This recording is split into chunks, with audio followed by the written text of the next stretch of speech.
She guessed that like a lot was good. That's right. Not a lot. Melissa, what are you laughing about? I can see you giggling on there. Oh, I see why. Trouble. I am trouble. Sorry. No, that's all right. Welcome. Thank you.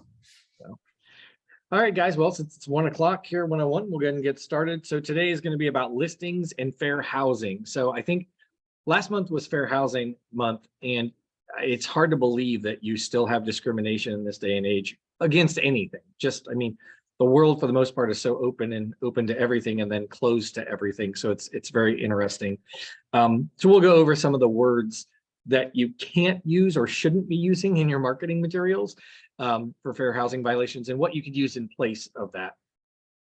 It's interesting. I don't know how many of you guys have watched the video.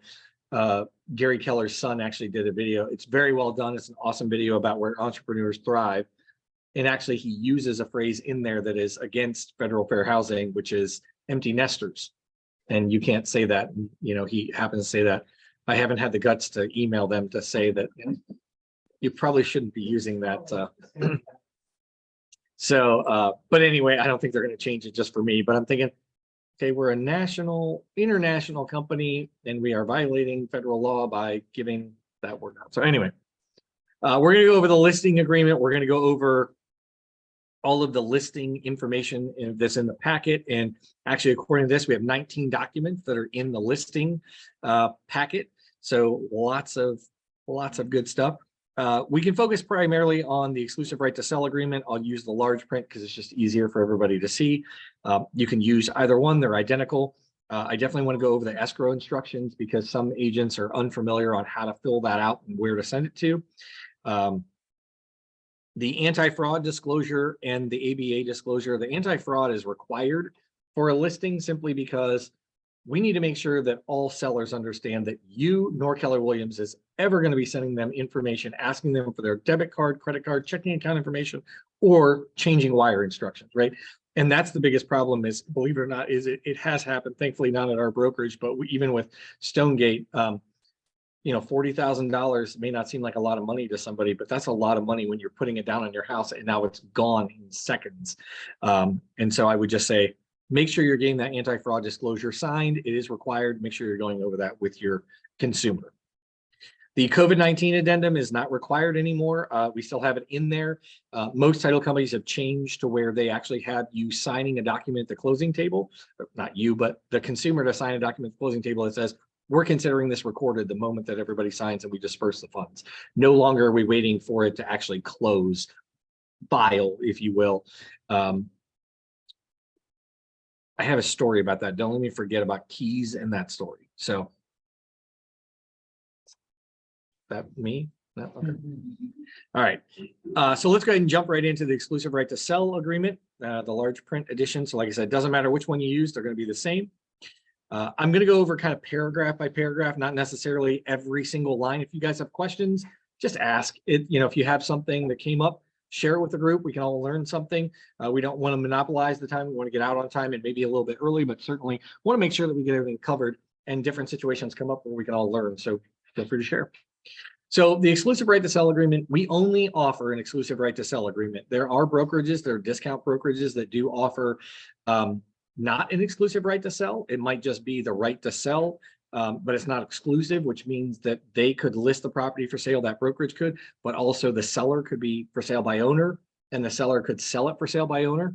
The exclusive right to sell means we have, as Keller Williams Legacy Group, the exclusive right to sell the property. So they can't sell it without using us. And we don't do any other type of listing agreement. I know that there are limited service agreements that people can do. You'll see those online. We do not offer them.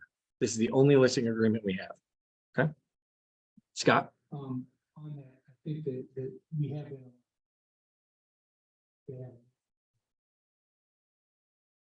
Yeah, so if you have an exclusion and they're telling you up front, hey, you can list the property for sale, but I have a neighbor, friend, relative, cousin, whatever. If they come, I want to be released from this. You can absolutely write that in on the listing agreement towards the end.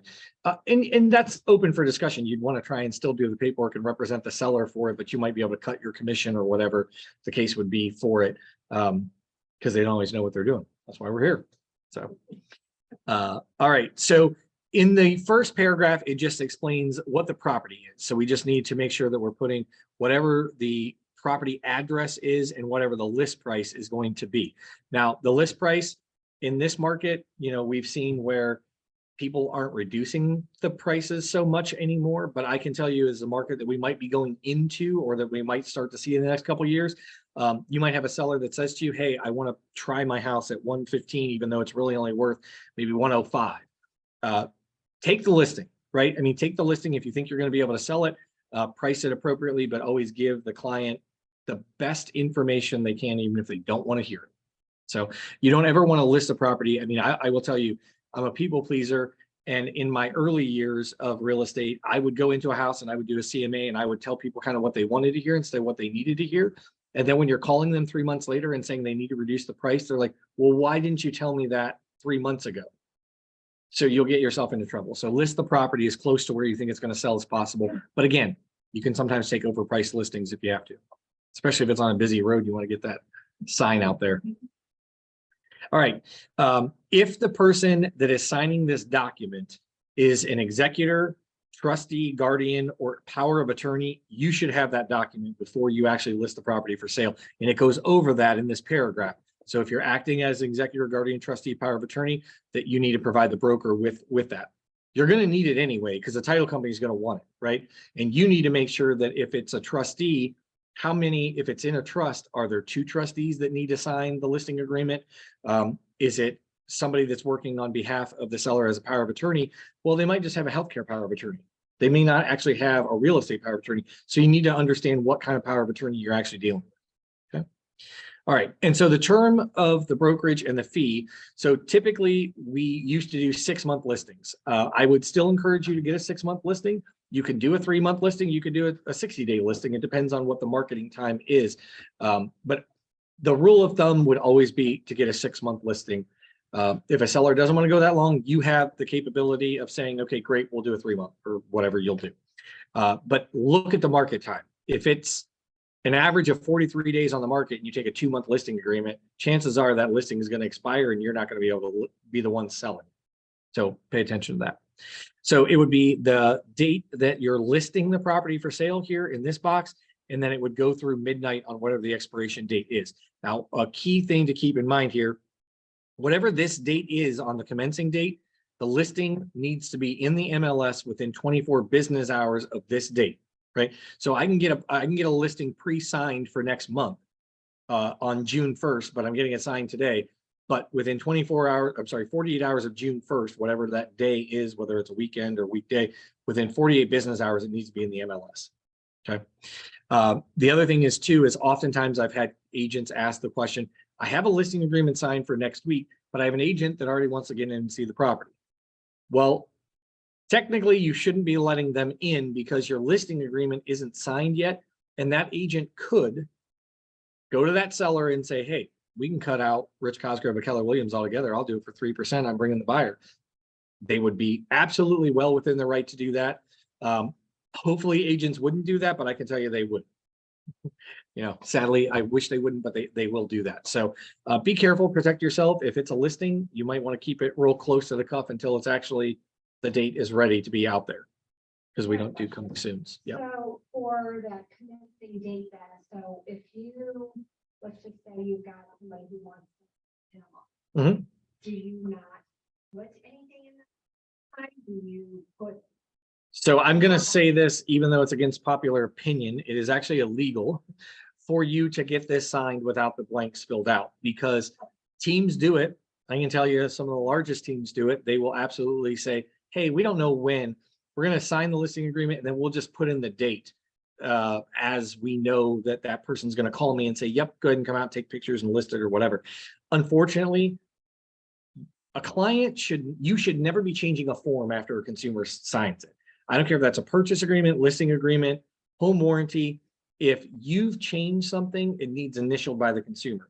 So you could do that if you were going to send this back to the client and have them initial next to the date. I would be okay with that. I still don't think they should probably be signing it without that. But they would have a very legitimate legal reason to sue if you didn't get their initials on that change. Yeah. Okay. So we have pre-typed into the listing agreement that they're going to pay 7%. You decide how much they're going to pay, right? So if you want to get 10%, get 10%. If you want to get 6%, do 6%. We have 7 in there just as a standard because that's been the standard for as long as I've been around, for 20 years. I don't know that, I mean, I have taken 7% listings in the last few years, very rare. It's usually 6%, right? And I think part of the agreement here, I like having 7 in there is because it's a negotiating thing for a seller. It's like, yeah, that's fine. I'll do it for 6%. Like they feel like they're winning a little bit. You should try and sell the 7%. I will say that you're absolutely worth it, and try and get it. And if they don't question the 7%, don't cross it out and change it. Just because other agents are listing at 5 and 6% does not mean that you're not worth the value of 7%. Okay. And then the minimum of 3,500, that's completely up to you again. You know, I'd love to see you get 3,500, give 1,750 the co-broke, keep the other part for yourself. But unfortunately, I mean, I have even myself listed, you know, a $19,000 lot or a $19,000 house back in the day when you could buy those, still in Canton City or Massillon City or wherever. And sometimes, you know, you'd work with an investor or somebody and it's like, hey, I'll do it for 2,500 for each listing. That saves them some money and gives you business. So you can do that. The only thing I would say is if you're not capped, keep in mind that you need to pay the brokerage something. So you shouldn't be doing it for like $500 because that's not going to help you get to where you need to be as far as capping and getting your fees paid, right? And then the 225, is additional commission. That is for every consumer to pay unless they have done 2 transactions with you in the calendar year. So January 1 to December 31st, if they've done 2, you can waive that transaction fee either on the listing or the sale multiple times until December 31st rolls around, and then you have to start charging it again January 1. Okay. All right.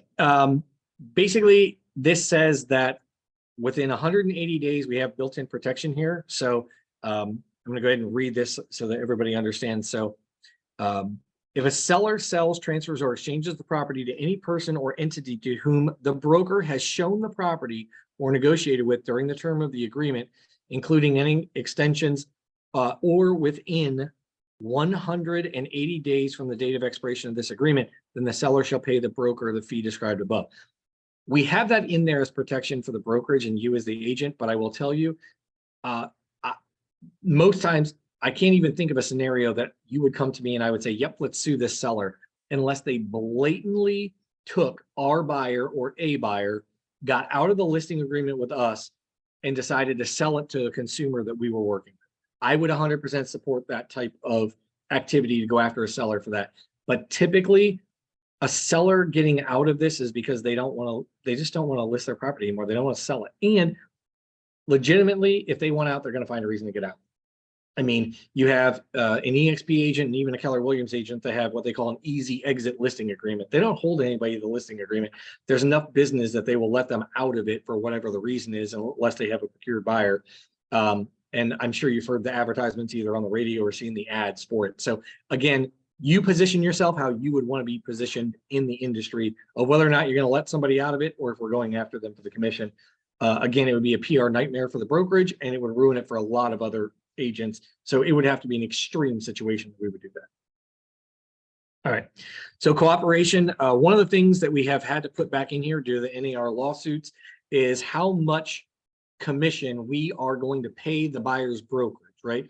So the problem with the lawsuit that's going on is you have sellers alleging that they overpaid commission because they paid for the buyer's brokerage as well. Well, that's not how it works. You as the listing agent negotiate all of the commission with the seller. They are paying the 6 or 7% or whatever it is. We as a brokerage then pay the other brokerage. The seller is not paying the other brokerage. We are.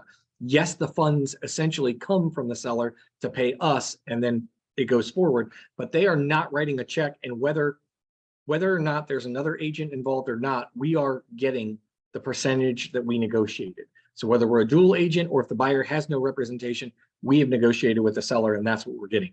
So one of the things in here though, it's important to fill out is you can have the discussion with the seller if you're taking a 6% listing and you're keeping 4% for yourself and you're only giving away 2. That's something where you have to do a self-reflection on and say, this is my business practice, or, you know, I'm doing this because I'm going to do so much marketing on your property or whatever the case is. But typically you would do a 50-50 split. And that's what I would encourage you to do, because buyers agents, if we've all been in that seat, you work pretty hard too. Right. So that's my suggestion, but we don't have any rules on that. You can do what you want. All right. Lockbox access. It does have in here lockbox access for other real estate agents, third parties. So photography, videographers, and appraisers, inspectors, all that stuff. They actually give us written permission in here to give that code out to those folks.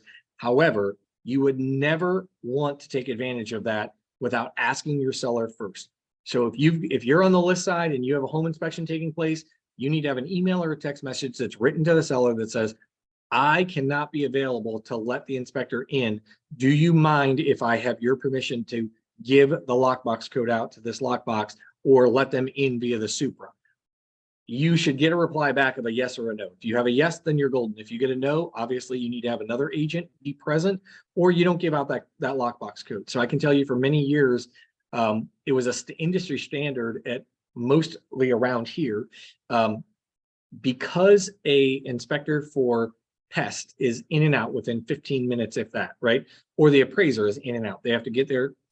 We would just give the lockbox code to the inspector, to that inspector, or to the appraiser, and we would not show up for that, because why did we want to waste our time 15 minutes, you know, and maybe half hour driving over, half hour driving back to a 15-minute appointment that's going to waste our day? Well, legally, our listing agreement allows us to do that, but only if you have the seller's permission. So you need to make sure that you still get the seller's permission for that.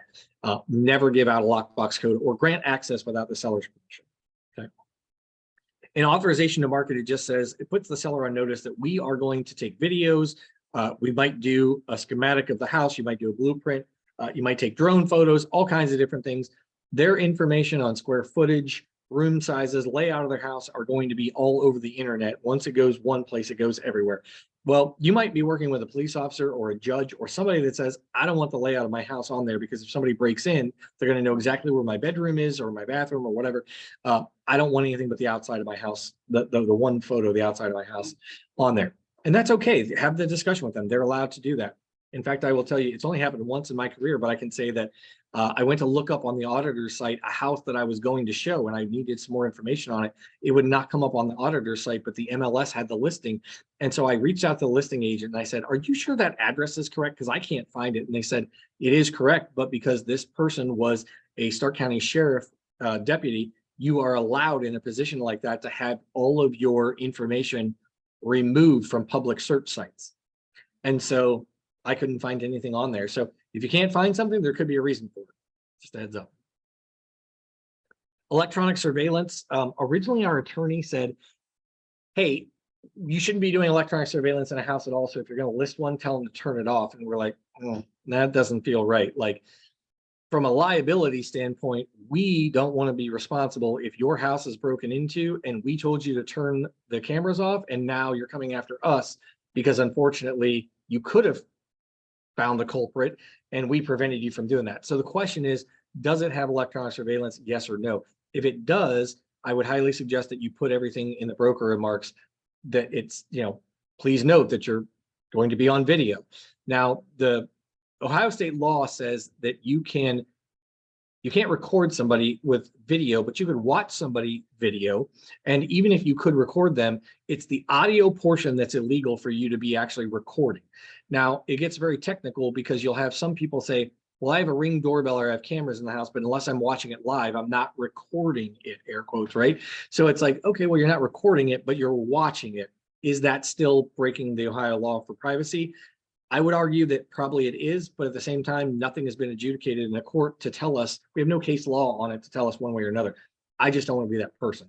And I hope you don't want to be that person either. So that's why I say to you, definitely make sure that if there is video in the house, Ring doorbells, baby monitors, whatever, make sure that you're letting the buyer's agents know. And you should just always assume that you're being recorded everywhere but the bathroom, right? So have the conversations with your clients to say, Probably don't talk bad about the seller, their decor, or anything else in the house. Because believe it or not, we do get those calls. I get plenty of calls from irate sellers that we don't even represent. Do you know what your agent said about my kitchen? Did it matter? No, but we have to take those calls. So I just tell you, be careful. What's that? Right, was it true? Is the wallpaper from 1942? I don't know. Did you have grease all over your kitchen? And then fair housing, again, go over this with your sellers. We cannot discriminate. And if you as a seller want to discriminate for any reason, we don't want to know about it. Don't tell us, because if you have a seller that says to you, I'm only going to sell to this kind of a person, you should probably get up and leave the listing agreement or the listing presentation right away and not get that agreement signed, because you will be drug in, and so will we, if you are discriminating. So there are 7 protected classes, 9 in Ohio, because ancestry and military status are added in Ohio. I think NAR, I don't know, I want to say NAR now has 8, because I think that LGBTQ is now protected. Do you know? Okay, 7 or 8 anyway. Yeah. So anyway, there are 7 or 8 fair housing, but there's 9 in Ohio for sure. So just be careful with that. And this is where you could have the conversation with your sellers about the love letters from buyers. Do you want to accept love letters from buyers? Do you want me to put in the broker remarks that you won't accept them? Do you want me to say that you just not say anything because you will review them? When we get an offer, should I just keep them in the file and not give them to you? This is a great time to have that conversation, because yes, go ahead.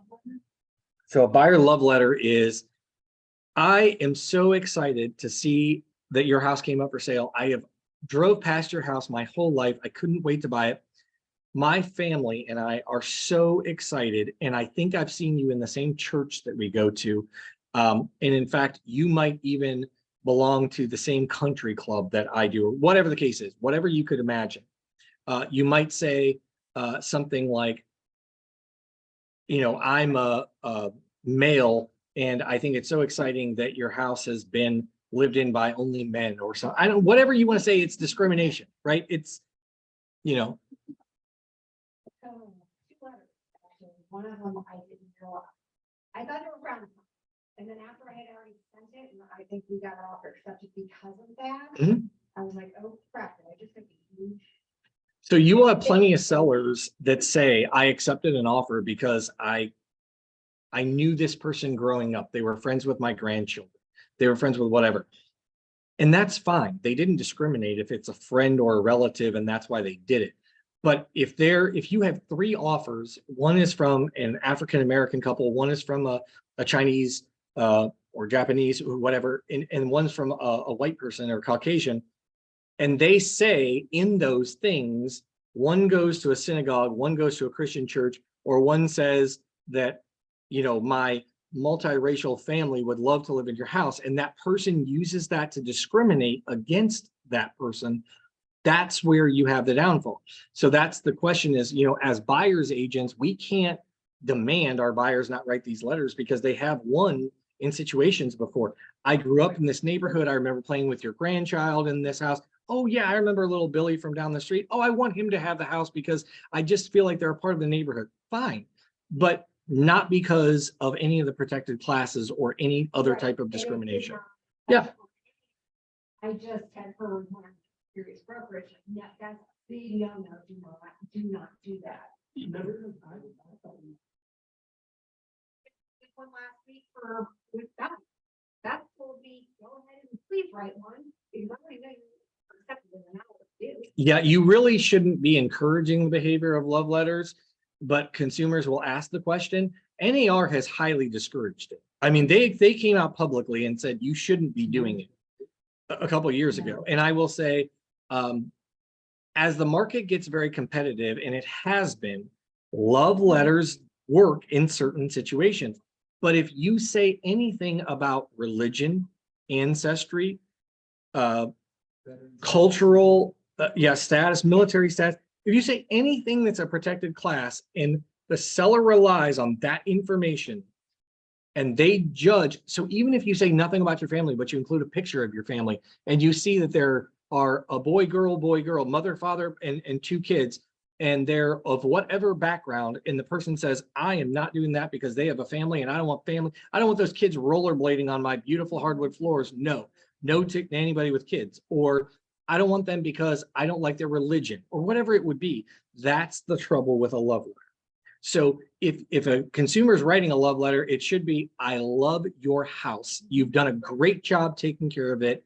The neighborhood is just where I would like to be, or something like that. Anything like that. It can't be or shouldn't be anything specific, but they do win. They ask who to review it.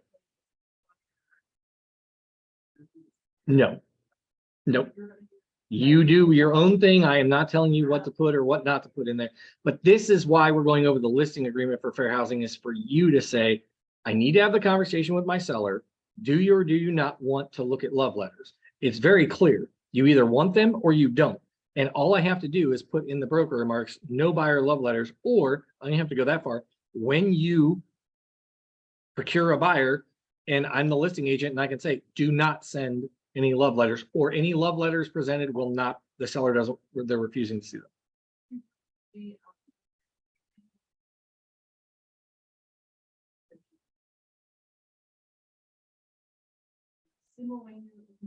That would have been a problem. That agent should not have done that. It's still fair housing violation. You were a single lady, which right there automatically puts sex could have been discrimination, and that you were single. It's right. It's the same thing. It just was written by the agent. Yeah. So for those of you on Zoom, she was just sharing that like 15 years ago, the agent actually wrote a love letter to the seller on behalf of our agent here that was not an agent at the time. So yeah, pretty crazy. I mean, times change. Don't get me wrong.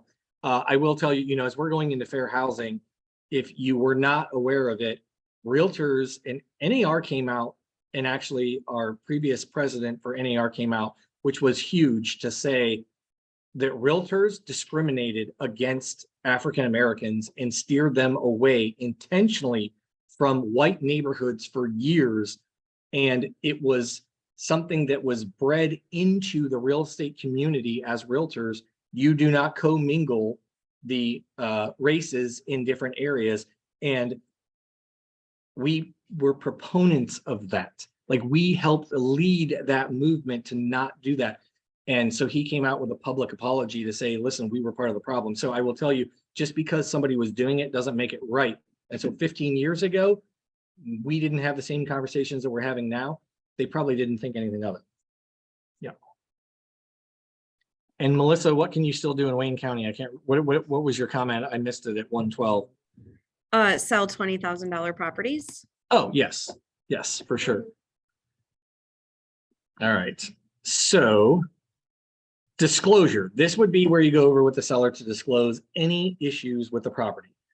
If you're aware of it, it should probably be disclosed. If they say to you, well, should I say that the basement sometimes flood upon a heavy rain? Well, you just told me that, and I have to disclose anything. So you should probably be disclosing. I will tell you that with the disclosure, we actually have, we partner with Seller Shield here at the brokerage, and it's a free service to your sellers. It's a free service to you. It's a free service to the brokerage. I don't actually even go with those documents to my sellers unless they don't want to fill anything out online. Then I'll go with them in writing. But I prefer not to be anywhere around when they're filling out the disclosure form, because I'm going to tell you right now, they're going to ask you every question under the sun. Well, during a heavy rain, it really could get a trickle of water. Should I put that?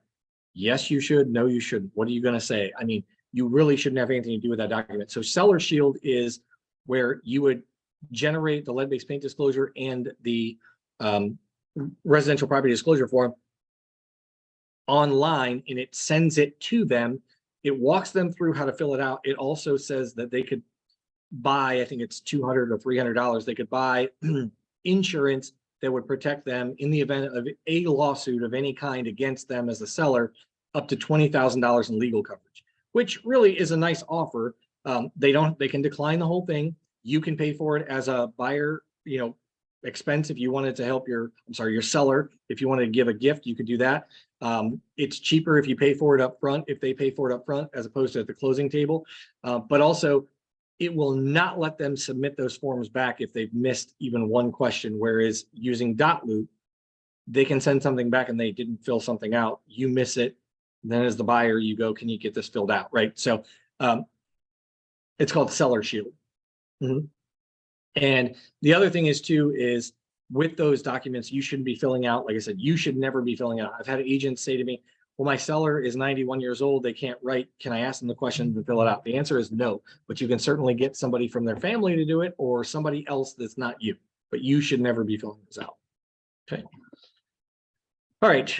In the event of any claims or causes of action alleging against the seller's failure to accurately complete and timely disclose, seller shall indemnify and hold the broker harmless. So basically, and the agents. So basically, if you don't know about it, you can't disclose it. This is just saying that the seller is not going to put it back on us. But I can tell you that if you mess something up and they've told you, I would say take very good notes at your listing appointments, because we actually had, it was not this brokerage, but we were involved as the seller, it was not our buyer, but the seller said that there were hardwood floors underneath all of the carpeting. Well, we didn't verify that because, of course, why would we? Thankfully, this agent took very good notes on every listing appointment that they went on. And so we were able to prove to the court that this was standard operating procedure for this agent. They didn't just make this up that the seller said this. Everything a seller said, they had very clear notes for every one of their listings, which was great. And unfortunately, the seller was sued because there were not hardwood floors underneath all of it. There was only hardwood floors in the living room. We were, of course, brought into it because we put it in the broker remarks that there were hardwood floors underneath all the carpeting. The only reason we got out of it is because that agent had such good records for all of their listings. If it would have only been on that one, we probably wouldn't have won, because they would have said, oh, you made that up, right? You didn't take those notes. But they had every listing that they had ever been on that the court asked for those. So it was really good. So I would say to you, take lots of notes. And really, if there's something that you have a question on about disclosure, you probably imagine that the buyer would too. So, you know, whether there was a death in the house or whatever. You'll always have those people that will walk in a house and go, has somebody died here? And it's like, I have no idea. Well, if somebody died here, I'm not buying the house. So anyway. Yeah. Oh yeah. People say they feel it. Yep. So confidentiality, anything that you talk about with the seller, with the exception of disclosure issues, remains confidential. You don't share that. The confidentiality extends to things like, do you want people to know that you're getting a divorce? Do you want people to know that you're separated? Do you want people to know that you moved out of the house? There's lots of things that you may or may not want to say, and it can really hinder the sale. If you know there's a divorce situation, I mean, even without people telling us they're divorced, if you walk into a house and you see all male clothes and all women clothes, or vice versa or whatever, and all the kids' toys are gone, or there's kids' toys there and one of the male or female's clothes, but the other ones are gone, but you can see clearly from the documents that two people own the house, you automatically probably know that something's happening. Relocation, death, divorce, something's happening, right? But that can be used for a buyer's agent against the seller as trying to get a better deal on a house. Maybe not in this market, but in many markets. So you got to be careful with what you disclose. So it's confidential. Excluded fixtures. You know, I talk about this one a lot. There was a mirror above a bathroom sink in a half bath. This was not our brokerage, and it was years ago up towards the Cleveland market where they have $5,000 mirrors above a bathroom sink, because who does that? But anyway, it was hung on a wall on a nail, just like any other mirror would be hanging, no matter where it was in the house. And the seller did not say they were taking that with them because it's not considered a fixture. It's hung on a nail. It's not screwed to the wall. It was like any other thing. But I say that to you just to say it ended up that the seller had to return it or pay the money, the value of this mirror. And I don't know which they did, because again, it wasn't us, but nonetheless, that would be a huge mistake on our part to be like, oh yeah, you can take that mirror with you. And then all of a sudden you're sued and the seller owes that money. So I would say this is a great time to have a conversation, whether it is a shelf that is bolted to a wall, whether it's the curtain rods, curtains, anything that's affixed to that property, have the conversation about it. Is it staying? If it's not, I'd probably remove it before the photos. If you can't do that, make sure it's excluded on the purchase agreement, because just because you exclude it here or in the MLS does not mean it's not part of the sale. I could list that the washer and dryer are staying with the property, but we negotiated a lesser price on the purchase agreement and we exclude it, right? So yes, go ahead. I know this pertains to fair housing, but trusts today, trusts and non-disclosures. I've had a problem with those. Why, do you see that going away when the market changes? You've had a problem with trusts and When the properties in a trust, a Mhm. lot in Jackson are in trusts, Mhm. so we're looking at properties and they're high-end homes. And they won't disclose anything because it's in a trust, and then the brokerage is saying that's our policy, we can't go beyond that. So I'm saying, I've had houses that were in trusts. But I still have them fill it out because it looks like you're hiding something, and it really looks well on your part as the seller to disclose anything. And we walked on a very big deal because they said there's nothing wrong. There's no water. It's kind of a low area, but no issues. So the And they thing I would can, not disclose. Yeah, so the thing I can say about that, and for those of you on Zoom, the question was basically if something's in a trust or an estate or whatever, and somebody doesn't want to fill out the property disclosure form because they're saying I'm not disclosing anything. The unfortunate part is there are no teeth to a fact that a seller doesn't disclose anything on a disclosure form other than the fact that they could be sued after the fact if you can prove that they had knowledge. So I will say, because it is the owner that's supposed to fill it out, and obviously a trust is not a human being, the person that has lived in the house or has the most knowledge ideally should be the one completing it. However, we can't make a seller fill out those disclosures, just like any other brokerage can't make them do it.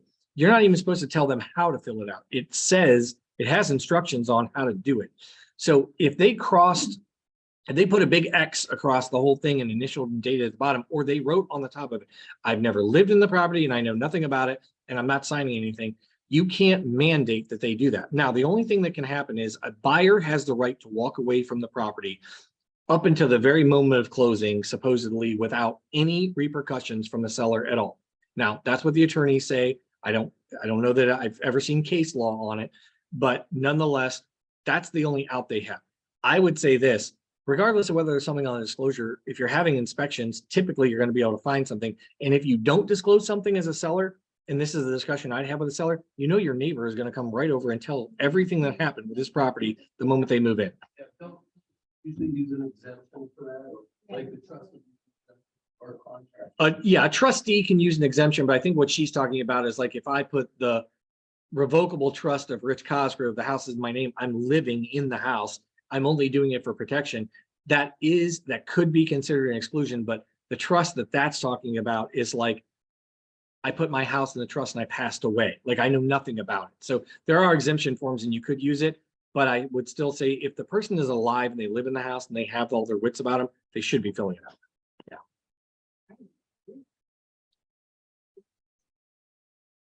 Yeah, there's an exemption form. Yeah, there's only certain ways, there's only certain things that you can exempt on it. I mean, before where I got the contract, it was, had the RPD waiver because it was in a trust or whatever. Yep. They never lived there. So therefore they Yeah, if they've couldn't never find lived there, out. I can completely understand them filling that out. But if they have lived in the house, why would you not fill it out? It's almost like you're hiding something. I agree. But again, if they don't want to do that, I would say you need to say to them, seek legal counsel, talk to your own attorney and let them figure out what they're going to do. Yep. All right. So anything excluded, if it's excluded fixture, make sure you put it on here. Home warranty.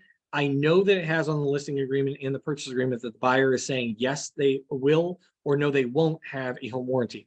If you don't get the waiver signed that we have, so you have an opportunity, you can either get the waiver signed or you can get the actual home warranty accepted or declined on that page 11. You need to have that, and it's required for every single listing and every single sale.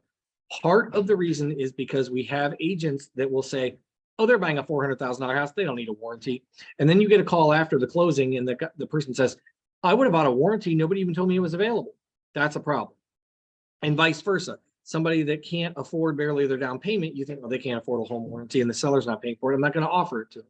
Well, that's a problem too, because you took away an option that they could have chosen to do.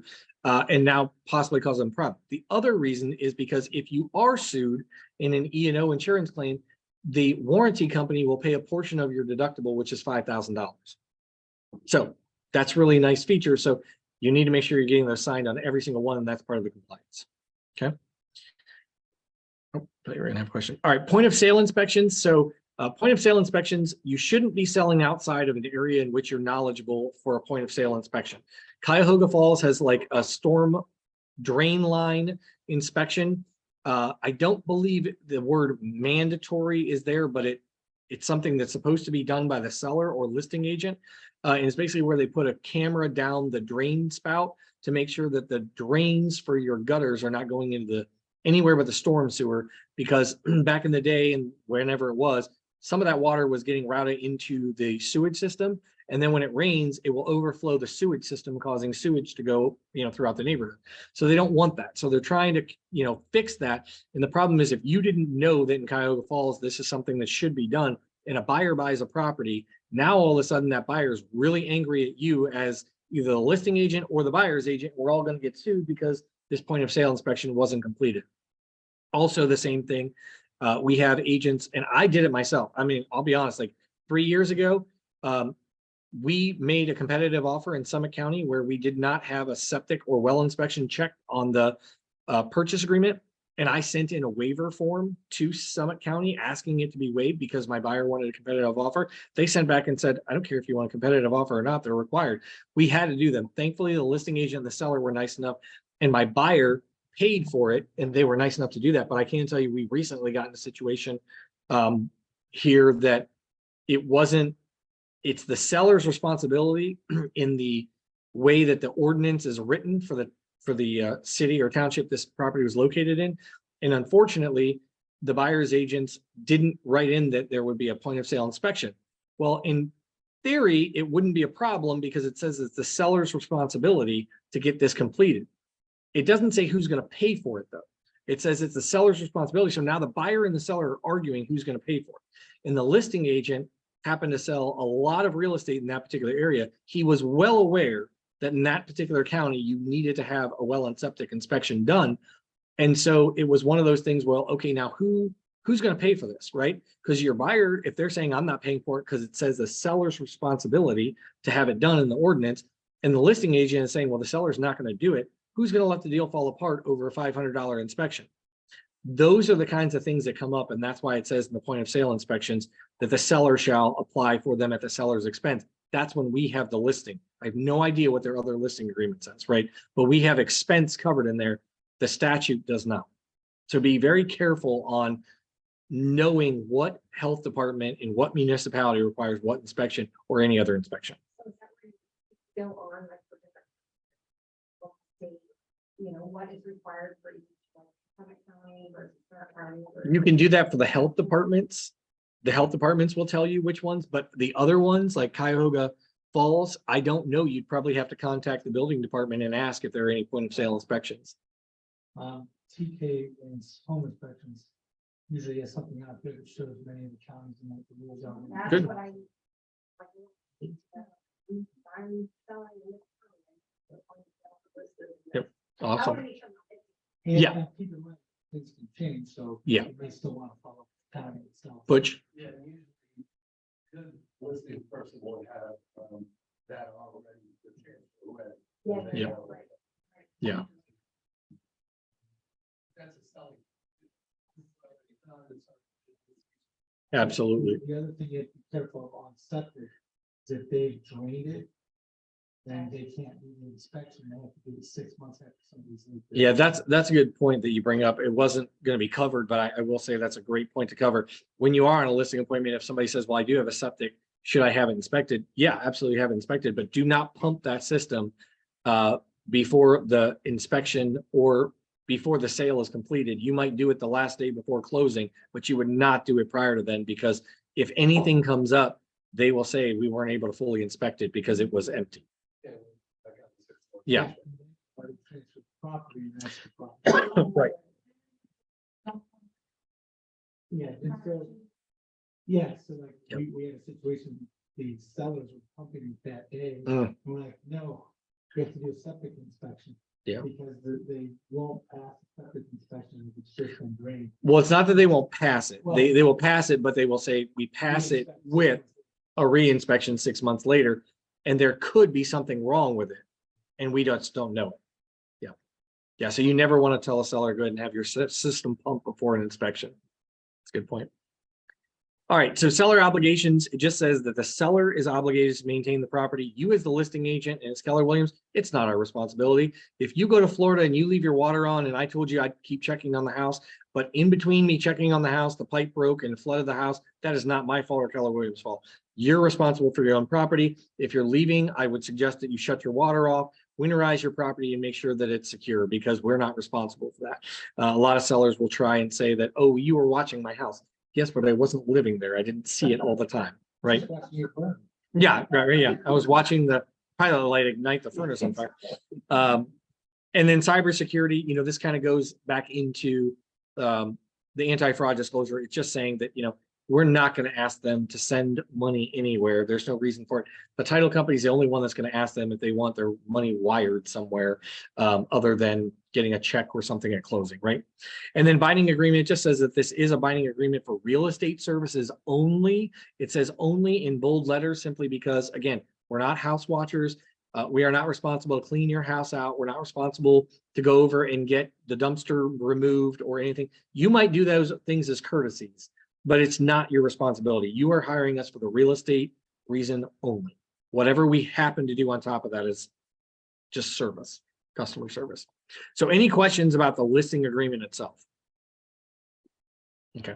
And then for signature wise, I will tell you if you're on a team, whoever's going to be on the listing side of the agency disclosure form should probably be signing this listing agreement. The rainmaker should definitely be signing it if they are on everything. But if I am going to be privy to the same things that Scott's privy to as the team agent, then I should probably be signing this too, because we don't have an agency disclosure form that's signed until you have a sale. This is what's saying who's representing the seller, right? Even though the MLS, you can only put 2 agents in, that's irrelevant. The signatures on here say who's representing the seller, okay? Yes, yeah, Gina should be signing these because she's on the agency disclosure forms. Yep. And I will say that I think on one of our teams, they just made one that already has that agent's signature on there and it's embedded in .loop. And so they don't have to worry about tracking that person down to get the signature. It's always on there. Now, we enter in that. Mhm. No, unfortunately, and I say unfortunately, there's a fortunate part of this and unfortunate. So unfortunately for Keller Williams, we are trusting the agents to not put things in there that they shouldn't, like fair housing violations that we'll go over in a little bit.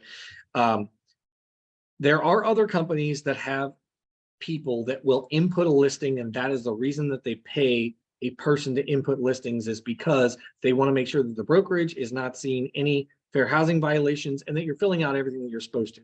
It's very difficult in the MLS. It's in red. And if you don't fill it out, you can't get it submitted. Like, it will not let you submit it.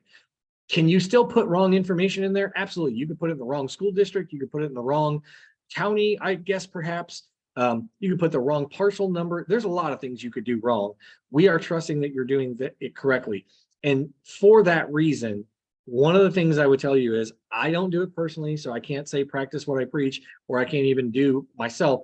I would say the MLS offers a printout. It's 4 pages, I think, that is the edit or the input sheet, an MLS input sheet, residential input sheet.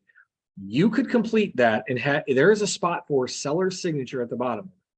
And that is probably the best protection you can probably have with an argument with a seller or a buyer, is simply by getting that completed and having the seller sign it. They are not required. Just continue to do it. Yes. I try and make things less required, because if not, I will be getting fruit thrown at me at these meetings instead of people showing up for any other reason. So it's like, we really try to respect the fact that you're not getting 900 things signed. And there is a method for the reasons that we do get things signed. That's not one of them. Should it be? Probably so, for your own benefit. Because again, if I had written on there, and again, it wasn't us, but if I had written on there, hardwood floors underneath all of the carpeting, and the seller signed that, agreeing to it, and I could say, I did this because the seller told me this, the seller agreed to it, guess what? The liability from me is gone. It's all on the seller. The same thing about the school district or any other information. The seller verified what I was advertising and they allowed me to do it, right? So it's a protection. So it's not required, but I highly recommend it.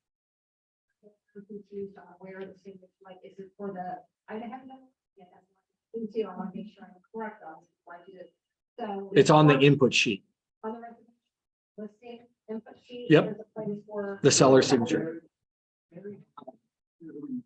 Right, okay. All of these are very bottom. The remarks, remarks in direction. Mhm. Bottom. That's the- There's a spot for you to sign in the seller to sign. Mhm. Yep, absolutely. Yeah, it's a great thing to have signed. In fact, it might even be in here and I can show you exactly where it is. Yeah, here it is, the nearest residential listing input sheet. So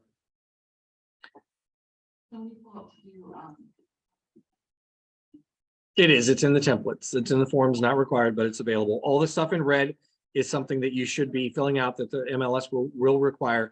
And then if you scroll down to the last page, you'll see that the seller signature is here and the agent signature is here. And that's really a great protection from you. I'm sorry, to help you for you, yeah. So, but that's not required. And then the other. Inputting information. And I told other agents, I went and looked at a house and the first thing in my mind. Mhm. Because it's not. Listed. So what can you tell me about it?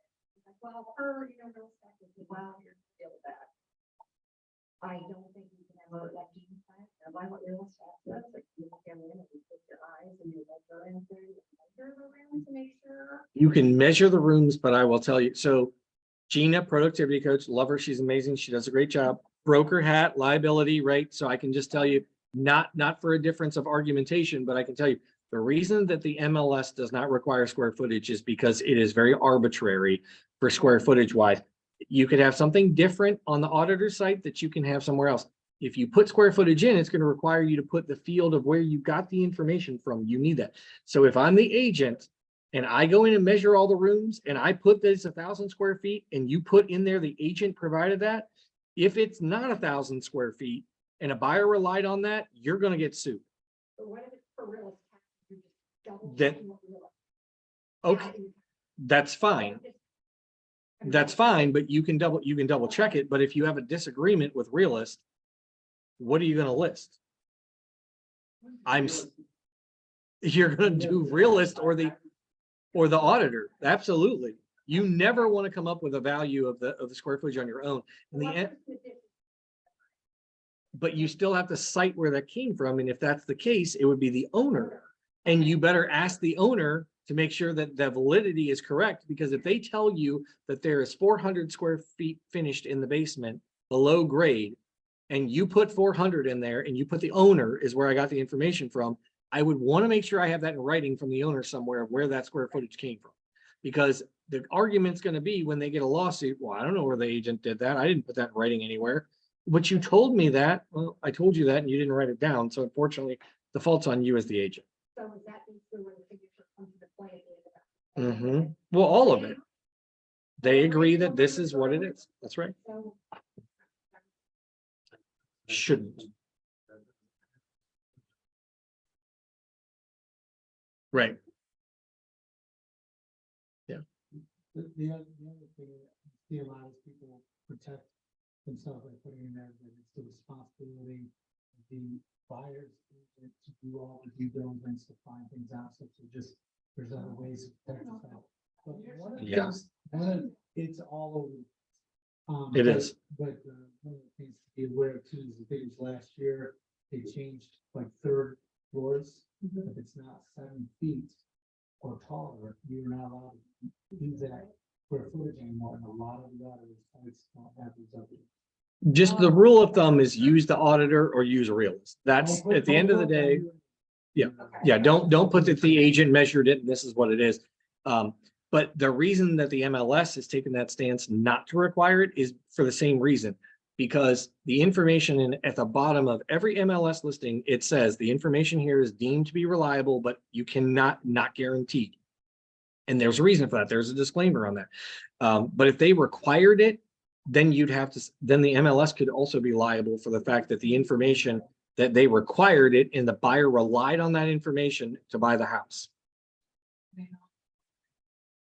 Yeah, they don't require any square footage. Right. Nope, there's no requirement at all for the square footage of the house. Right.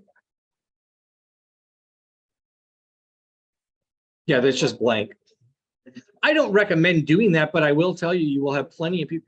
Here's the reason that sellers want you to do this. And there's a reason agents do it, is because on a buy level, when I walk in the front door and I either have 5 steps going down or 5 steps going up, when I go down those 5 steps, none of that finished space is considered in the square footage. So I might really legit have a 2,000 square foot house of finished space, but the auditor site says I have 1,000 square feet and 3 bedrooms and 1 bathroom, when I really have 4 bedrooms, 2 bathrooms, and 2,000 square feet. That's why. And it's because the seller disagrees with what the auditor has. Now, what the seller doesn't understand is they are also not being taxed at the full value of that lower level. They're only taxed at 1,000 square feet. So that's fine. You want me to put 2,000 on there? I'm going to cite you as the source of that, not me. Right? So that's the difference too. So square footage is very arbitrary depending upon who you're talking to. It's just like the number of rooms in a house. Some agents do not include the kitchen or bathrooms as rooms when they count that there's 3 bedrooms, a bathroom, a kitchen, and a living room. I might put that there's only 5 rooms in that house, not 6, because I'm not counting the bathroom as a room. There's a requirement that you have to put the number of rooms in a house, but it doesn't tell you what rooms to count. Yeah. So there's a lot of things that you can or cannot put in the MLS. All right. We're going on 2 o'clock. So we've covered the listing agreement. And I guess I would say one of the things about the lead-based paint disclosure that I want to cover, because it's not applicable to all homes, only prior to 1978, if it was built prior to 1978. But one of the things that I think is interesting on here that I've seen agents do, so I want to bring it up to you, is when the seller's disclosing anything, if the seller says that I have no knowledge of any lead-based paint and I have no reports of any lead-based paint, when you are on the listing side, there is no reason that a buyer would initial anything in boxes C. That says purchaser has received copies of all the information listed above. But you just told me the seller has no reports and they have no knowledge.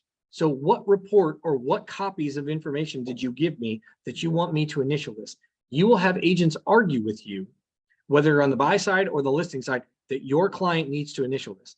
If you are not providing them with any information for A or B, they should not be initialing C.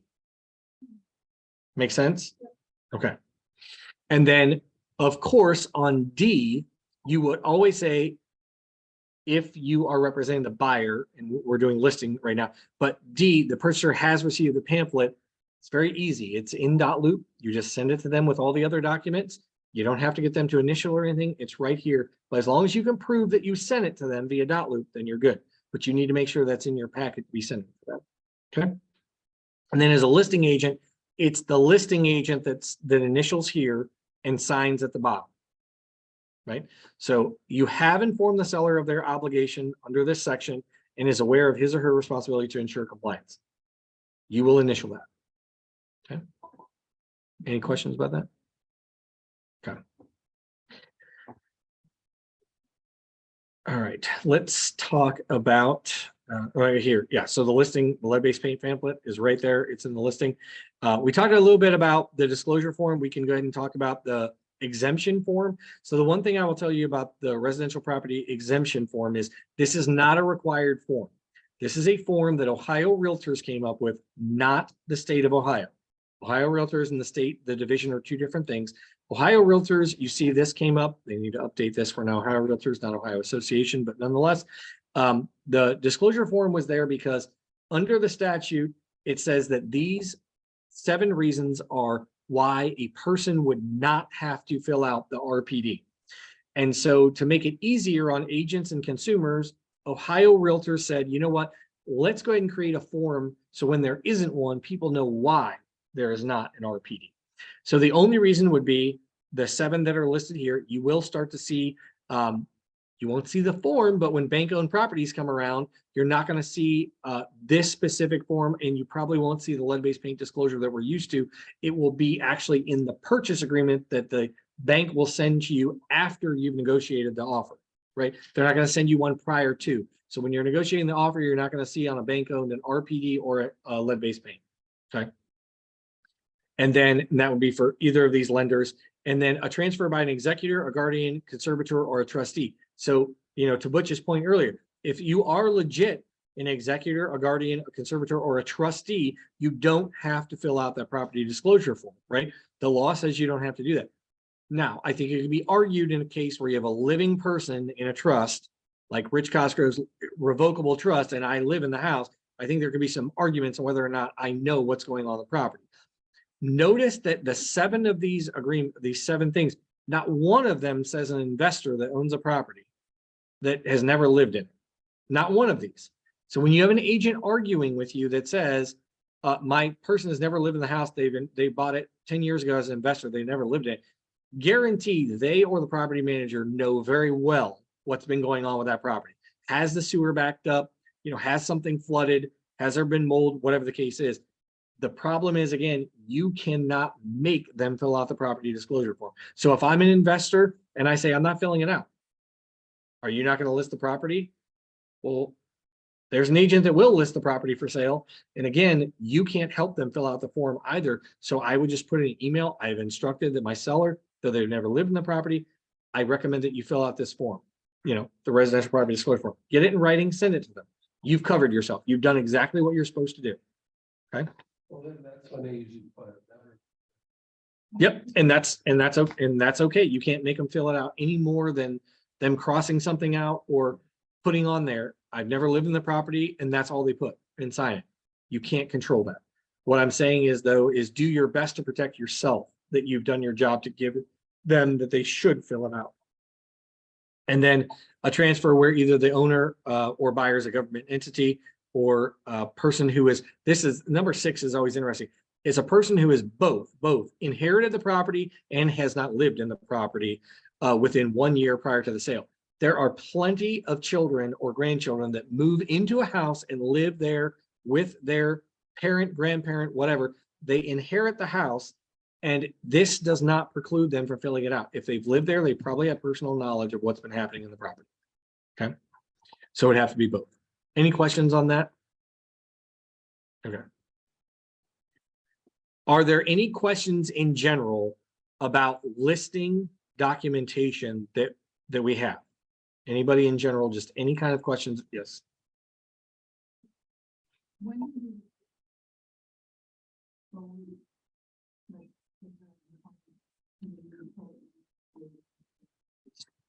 Well, okay, so if you're printing documents out, so the question is, how soon do I have to put something in document? So this is what I would tell you. And it gets a little bit away from listing stuff too, but if you have a file opened on a consumer, so you've gone on a listing appointment, it needs to be in .loop as soon as you can possibly do it, because we as the brokerage are responsible to make sure that we have every file on every listing and sale that we have. So if the division of real estate came in and came up to the front desk and said, I need to see your broker, I want the file on 1234 Main Street, and I went into .loop and it wasn't there because you didn't put it in and we have it listed for sale, guess who's in trouble? Me. Because we don't have it. Some companies have a person that will check to make sure that you have it. We don't check it until you actually go under contract. So when you submit in command a commission request and the sale document, that's when we go in and we audit the listing and the purchase, right? Go ahead. Sure, where you mark where the deal. Put down. Yeah, so right here, so like you could do, no, that's right. You can do pre-listing, private listing, active listing, whatever. So you could put it as a pre-listing, but when it's an active listing, we should have everything. Just the same as I will tell you, when you go show a house, the consumer guide that you're getting, because you should all be getting the consumer guide signed by your consumers. I know, but you're laughing because most agents don't do it. I know.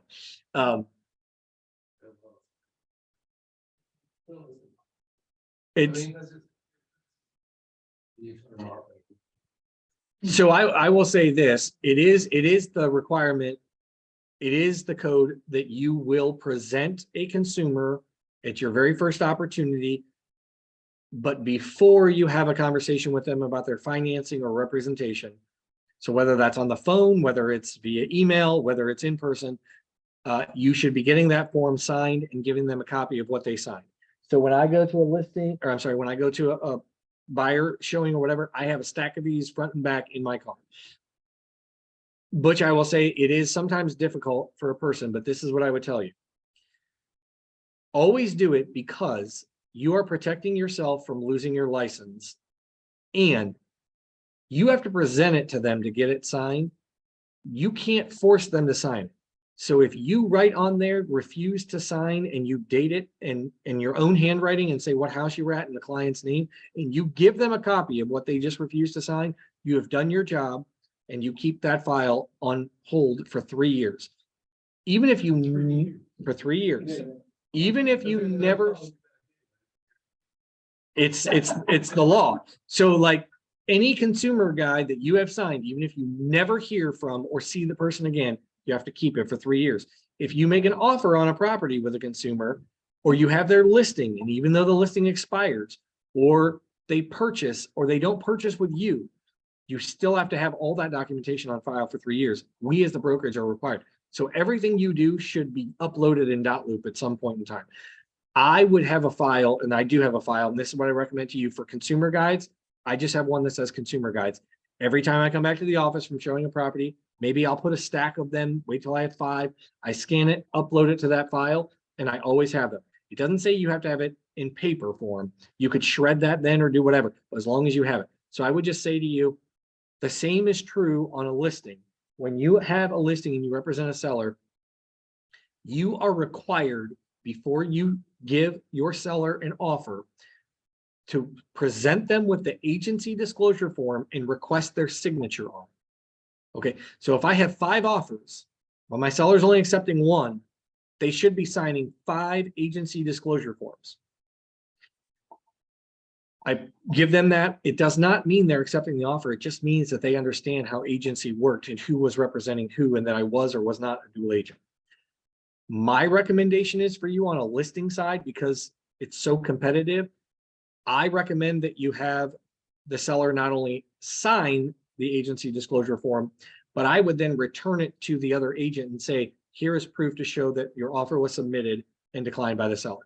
Now, you could even go a step further, and you could write on the first page of the purchase agreement where the offer is at the top, you could write in there, seller reviewed and declined the offer, and get the agency disclosure form and send both of those back. Depends on how many offers you have. We've had 27 offers on one property, 27 agency disclosure forms is enough to get together, let alone doing that. And there's nothing that says you have to provide that back. Nothing. It's a courtesy. And I recommend you doing it because you will differentiate yourself between most of the agents out there. Butch? Yeah, first, I have a suspicion now, people, down here in 2 houses, I'm selling the 2 houses that I'm representing that. Who do you represent? You represent only the buyer. Okay. So what, do they have to sign anything? A seller? The seller should be signing the agency disclosure form, and the reason for that is because of it doesn't matter. They don't have to sign the consumer guide. The seller doesn't have to sign the consumer guide, but they do have to sign the agency disclosure form. And the reason for that is because, and I'm going to go back to my loops here and I'll show you why. On the agency disclosure form, it says whether or not the seller has any representation or the buyer has any representation. The seller needs to be aware of that. And so, let me find it here. Agency. So the agency disclosure form on at the very bottom. So in your case, you would be filling out the property address, who the buyers are, who the sellers are, and then you would use the section down here where it says, yep, represent only the buyer in this transaction. The other party is not represented, agrees to represent his or her best interest. That is what you should be having them sign. And if you don't, I will tell you, you're not going to get paid out of commission because compliance is going to catch that. They should anyway. So Yeah, they were. now, in that case, what you need to put on here then is you would need to put seller refused to sign. Yep. And just type it in there.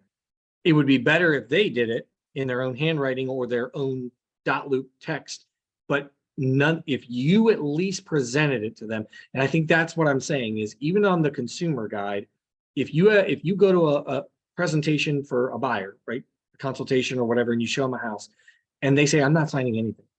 I don't even know who you are. I don't trust you. That's fine. Just write on there, refuse to sign, keep it in your file and you're good.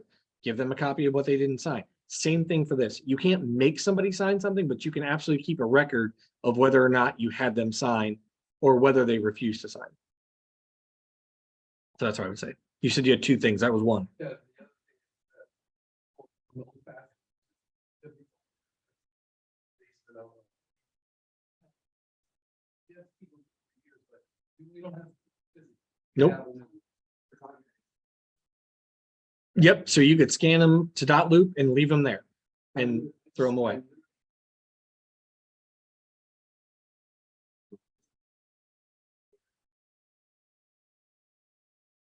Deal. And well, okay. You might have opened up a box that you want to put the lid back on, only because I heard something in there. You could not have represented the seller if it was not on this form as you being a dual agent. You couldn't put it in the MLS unless you represented the seller as a dual agent, unless you did it as a comp only representing the buyer. So tell me your situation. Yeah. Okay, but did you represent the seller? What is me? Did you list the, do you have a listing agreement? No. So what did you check on this form? Were you a dual agent? Because I mean, it just flows in for. So these situations come up. And so this is a great question for, do I represent a seller? So, I mean, we're talking about listing agreements, so it's perfect. Hold on. You had a buyer that wanted to sell, they found a property that they wanted to buy. It was not listed for sale by a real estate agent. The seller did not want to list it with you. They didn't want to pay you a commission. Okay, you can still sell it. The question is, how did you fill out the agency disclosure form? Yep, that's okay. Because, and you don't even have to answer in front of everybody. I don't have to put you on the hot seat. What I'm saying is, if you did anything other than what I just checked here. I didn't. It's literally representing buyer.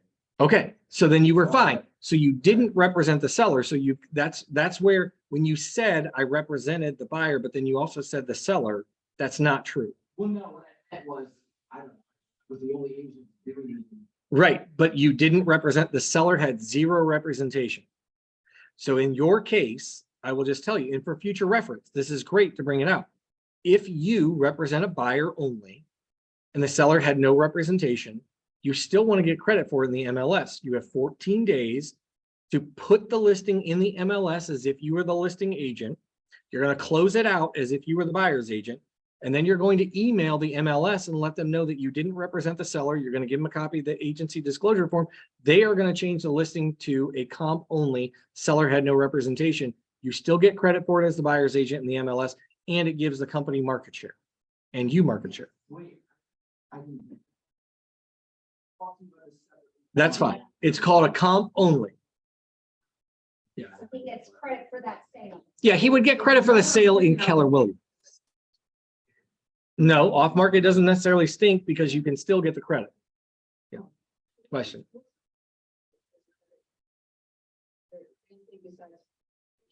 Market share is really, and then you have a unit for the state. Well, the state doesn't say, but like when you go to apply for President's Sales Club, it doesn't have, it could be an off-market deal and you can still count it, but you can do a printout of the MLS and it will give you a unit. In that particular case for NAR, you get a half a unit because you only represented half the sale. And that's the same thing, even if the seller was Scott and he was the listing agent, you were the buyer's agent, you still only get a half because you only had half.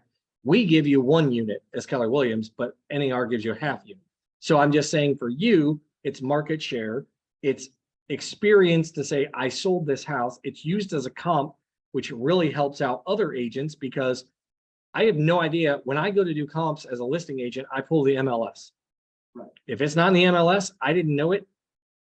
So you would be helping that community and other realtors. So there are multiple benefits to it. Yeah. Question. So constitutes representing a seller is a signed listing agreement. If you don't have a signed listing agreement, you don't represent the seller. And as far as the buyer goes, it'd be the agency disclosure form saying that you represent them, or a buyer's agency, exclusive buyer's agency agreement. You would still have to have the agency disclosure, but you could also use an exclusive buyer's agency agreement instead of an exclusive right to sell. 1 unit. That's 2 parts. Well, it would still be only 1 sale. It would be considered because you did it on 1 purchase agreement. If it's 2 in the MLS, that would be 1 credit because you close out 1 parcel and close out another parcel. But if they're together, it's considered 1 sale. Yeah. Okay. All right. Well, in our last 14 minutes, let's just talk, and we won't even stay the whole time, but let's talk a little bit about, I want to bring up, I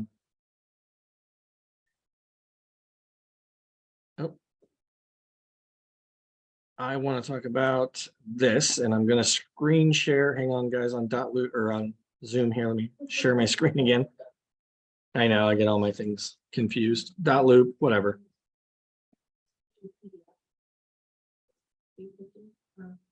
Yes, it is in PDF. Mhm. Yep, I can share that with everybody.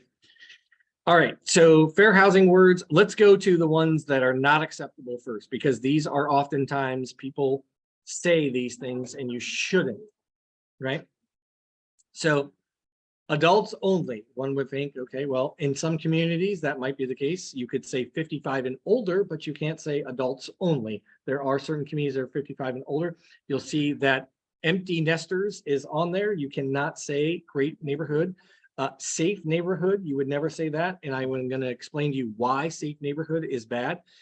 If you remember the Columbine shootings, if you're old enough to remember what Columbine high school shootings were out west, that agent got sued and they won against the parents because the parents relocated out there and said, I want to be in a safe neighborhood. And the agent said, Columbine is a safe neighborhood. Their children went to school, they were shot and killed, the agent was sued and they won. So you can't say safe neighborhood. Couples only, of course, that's familial status. So those are things you can't say. Ethnic references of any kind, you wouldn't say. Same thing of synagogue, church, temple, that's all religious. That's, you know, going to a certain demographic of person.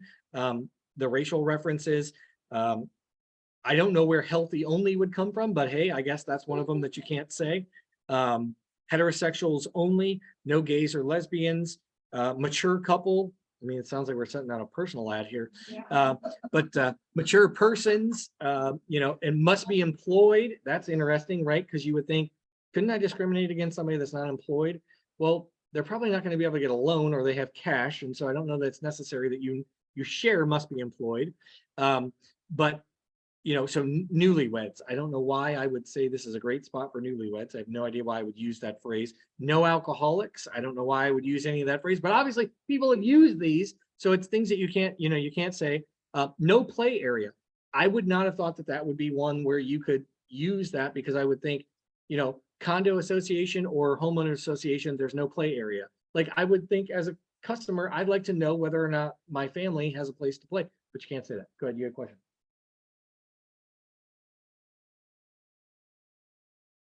A great area is going to be the key there. You're saying a great area for your dogs to play. What makes it?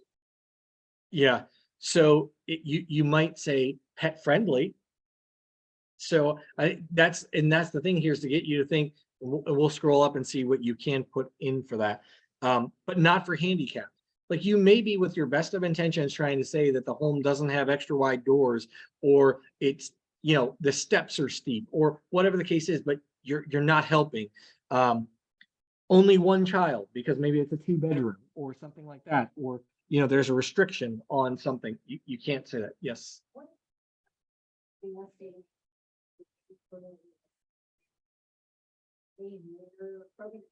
You could say the park. Yep, you can say the park. Yep, you just can't use religious things. And so the park, there's no discrimination against the park, but there is against religion. Yep. Physically fit, I don't know why you would need only a physically fit person. That would exclude me, but you could have that. Quiet tenants only, that is a serious fair housing violation because it's almost discriminating against kids or people with families. Right, yep, and stable. Of course, we all hope that we are a stable person that we're renting to or buying with, but this is real estate and we know you deal with tons of unstable people. The Fair Housing Institute, yeah. Yep.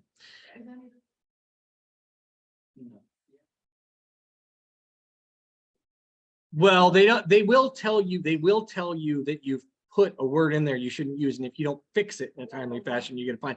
But they are courteous enough to let you know, but if you don't pay attention to your emails, they will fine you. No, not before you publish. Now, I will tell you that they just instituted, the MLS now has an email actually just went out, so I know you're not reading your emails. The AI. So the AI is checking things automatically. It's not a human anymore. So you might be getting tons more emails to let you know that you're violating the rules. Right? You can take a class, yeah, instead of a fine. They'll let you do that once. Yeah. All right. So let's see what you can say. So let's say, well, you can't say. So credit check required. Okay, great. If I'm doing rental properties, I can say there's a rental check required. The equal opportunity and housing logo is not required to be used on all your stuff, but you might as well use it. It's a great thing to have. First time home buyer, I don't know why we're still allowed to use that, but we are. I mean, you can say great first time home buyer house or first time home buyers, take a look here. What makes it great? I don't know, and why it's only for them. I think we're discriminating probably based on price or location, but we're allowed to say that. Great for family. Isn't that kind of crazy? You can't say single person, but you can say great for family. I think that violates. Yeah, well, that's the thing. It's the way that they're saying it, great for family. Well, that's still a violation. You're talking about, you're not excluding somebody by saying single only, I guess is what they're saying. Near mass transit, so public, that's great. The neighborhood name, of course, you can do that. Nice. No drinking, that's funny. No drinking or no drugs. But I suppose you could say that, like, if something's listed on Portage Lakes in the park, the actual was there prohibition? Holmes County, got my Wayne County people on here. There's no prohibition out there. Yeah. Gated community, walk-in closet, master suite. I'm waiting for that one to be discriminatory because now we're, it's primary.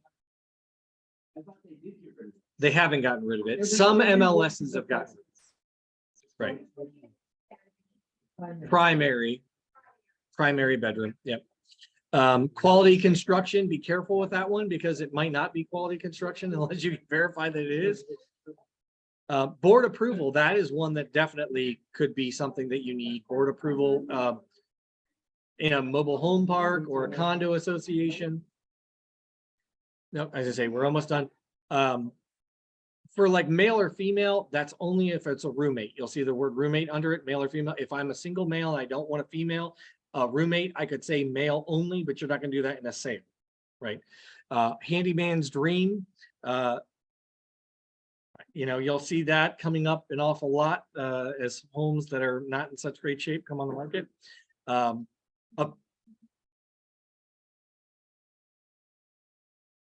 I'm sure move-in ready is it's allowed. It is definitely, it's a fluff word. Yeah. No, that's okay. I don't see it, but You can say that. I see quality construction. I mean, I don't know that I would say quality neighborhood down here, but again, these are all okay words according to the site. Quiet neighborhood, you can't say you want quiet residents, but you can say you're in a quiet neighborhood, right? Private setting with a view. So there are a lot of things that you can say, and I would just say to you, if it's questionable, look it up, ask me. I won't always have all the answers, but I can call the legal hotline and find out whether or not it's a fair housing violation or if it's just a violation in general. Yes. Why would you think master suite is excluded, but executive branch is included? Like, I don't want to say that. You can't say that. You can't say You can't- exclusive. You can't say exclusive. And No, master suite, you can say. You can still say. you can still say it. But you can't say executive branch. You're not supposed to say executive anything because that would lead executive as opposed to somebody else that's not an executive. Is I'm guessing what that is. I would not see a problem with an executive ranch or executive whatever, but I also don't make up these rules. And so therefore I would say that. But I also don't understand, you know, the difference between a master bedroom or whatever. I understand the insinuation behind it, but again, to your point, Scott, you can't, every word can't be discrimination. You know, I could go off on this tangent real quick, but I won't. The last thing I'll say to you is I wanted to say something about keys. One of the things that I've never ever thought about, and I think that all of your light bulbs will go off in your heads when I say this and go, why did nobody ever think of this? Maybe you did. When you were at a contract and you say that a person is going to be given possession of a house 15 days from the closing date, right? Essentially, what you are saying is the seller becomes a tenant for 15 days in their own house because they don't own the house anymore. An argument that came up about 2 weeks ago was the buyer of that house wanted keys to that house. They wanted the keys, the physical keys, because if there was a fire or emergency, they wanted to be able to get in their own house that their homeowner's insurance is protecting. The seller said, no way, I am not giving you possession of my house.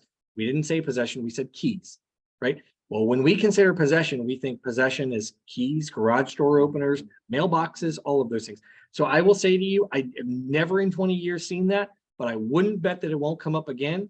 And I do think it's important that when you're working with a consumer as a buyer and you tell them you will not get possession, I think it's important. You are not getting keys to this house. You're not getting anything to this house except for the deed and the mortgage payment until you actually get possession of the property. Or if they want the keys, you need to have that specified in the purchase agreement. The keys are to be given at the closing table, right? So something I never thought I would hear.